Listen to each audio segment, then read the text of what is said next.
As night falls in the summertime, you may settle in to watch the Rangers. Perhaps you'll play some ball yourself. Way too hot. Or maybe just spend time with the family. But it's unlikely that you will consider the plight of countless Americans who will spend this summer night sleeping on the streets. Again, sleeping on the streets, you know. I didn't want to ask anyone for anything. I lost everything I had. After me and my wife divorced, it was just like, kind of lost it, you know, for, you know, what my thing was for living, you know what I mean? My family, and didn't want to go home. So I come to Shreveport, I just started sleeping outside. Jonathan Berrier has spent many days and nights among the nameless, the faceless, the homeless in Shreveport, Louisiana. Being homeless, you feel like nobody.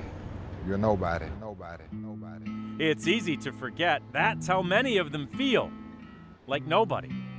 The challenge is to convince them that they are somebody or remind them that they were and can be again. On the outskirts of town, there is a green belt, within which is a homeless camp. This is where we cook at and everything. We'll cook anything out here. David Willis is 65 years old and has been homeless for 5 years. That's where we burned in the wintertime. It is cold out here in the wintertime, and the bugs are terrible in the summer. Fires are thus a year-round necessity. People think homeless people always want something. We really want to help our own selves. We just really want jobs. Jonathan has battled homelessness off and on since he was a very young man. But that's not all he's battled. It was gambling and drugs, being honest. And there's the dilemma. People who are addicted to drugs and gambling are often unpredictable and largely unemployable. And they know it. I wanted to kill myself. You know, I was tired. I didn't think I could make it. I got tired of failing. So I started talking about it. I started telling people how I was feeling. Those people work for Hub Urban Ministries, whose building quotes Mother Teresa and asks residents to love their city. But how can these people love a city, or anything else, when they don't even love themselves? I gave up, dude. I gave up. I couldn't see me making it. I couldn't see no way to making it. Then I come here and all of a sudden everything changed. The obvious question is how? How did Hub turn him around? Believe it or not, they did it through softball. You know, I played ball a long time ago, you know, and I thought those days gone. Say, man, what it was. When I went and played with them, it was like different. It changed. Everything changed because, you know, it was like, you know, like having a family, you know what I'm saying? And families care about one another. And families love one another. And families depend on one another. Because I got to be at the game, you know, I got responsibilities now. They counting on me. You know, it's my team, you know, and they depended on me. And I liked that. I felt like somebody again. There are 10 other players who can say the same thing. 10 of 11 players were homeless at the start of the season. 2 months later, all of them have homes and jobs. Their third base coach is Michael Da Silva. Their third baseman is Albert, his older brother. That's nice. Albert spent 10 years in prison and then some time on the streets until softball saved him. I was homeless about 8 months. And if it wasn't for the staff at the Hub, I probably would still be homeless. When the softball team idea came up with one of our staffers, it really was kind of an accidental thing that happened. We just did this team and we had no idea the impact that it would have on the players, but not just the players, but our community. Now Albert has a job and an apartment and a relationship with his younger brother from whom he was estranged for all those years. I always knew if he helped himself, I always told him I'd be there for him. You know, the love never failed. We just were separated for a while. It reunited me with my brother, my son, got me a job, got me a place to live. And, I mean, I'm blessed. Wait, get back on the bag. Michael, who is former military, is a personal trainer now. Among his clients, several Division I baseball players. All the Da Silva boys are athletic, which may explain Albert playing like the MVP of this team of homeless men. It's awesome that you play sports because it teaches you discipline, and it teaches you achievement. And even in a loss, if you know you gave your all, there's a sense of achievement in that. And I think they're all learning that. They are also learning to win, or in the case of many of these athletes, remembering how to win. They played 13 games, all against teams of guys who came to the field from their day jobs and went home to their families in comfortable air-conditioned homes. The Hub won more than they lost. Their reward for a 7-6 season? You're right here. A trip to a Rangers game.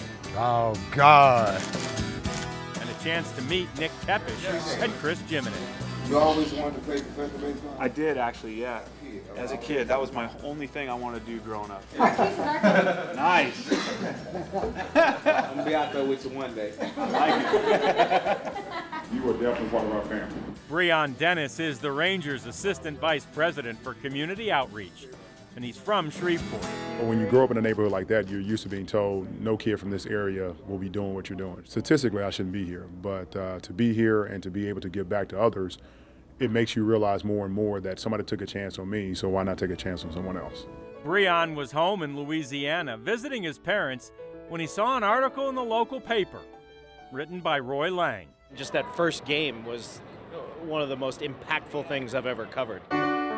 Most of these people never thought they'd be here at a Rangers game. And when they walked out on the first level and saw the field, there were tears in some of the people's eyes. I've never been to a Major League Baseball stadium. Always been to minor league stadiums. It's a beautiful experience. It's amazing to see, you know, something as simple as getting a softball team together can do so much good. That was like a dream come true, man. I love sports. You know, I always wanted to go to a baseball game, a real baseball game, and it was like, it was surreal because like I kept saying, you know, like I'm not here, you know, this is not real. I'm almost more starstruck of them at the fact that, you know, they've been through so much and were able to turn it around. And, you know, they've now started this little league and this team, and, you know, they were 6-5, they kept telling me, and they were so proud of that. But one guy said, oh, we should have been 10-3, you know, kind of funny that, you know, they think about it the same way we do, even though it's for fun and, you know, to try to help everybody out. But, you know, I did appreciate the fact that they were still pretty competitive about it. This is an everyday guy. He's signing my hat. He's hugging me. This is a professional baseball player, you know, and he's not judging me or nothing, you know. And our team feels important, that people from all the way in Dallas that play for this amazing team would want anything, you know, to do with our little softball team in Shreveport. The turnaround is amazing.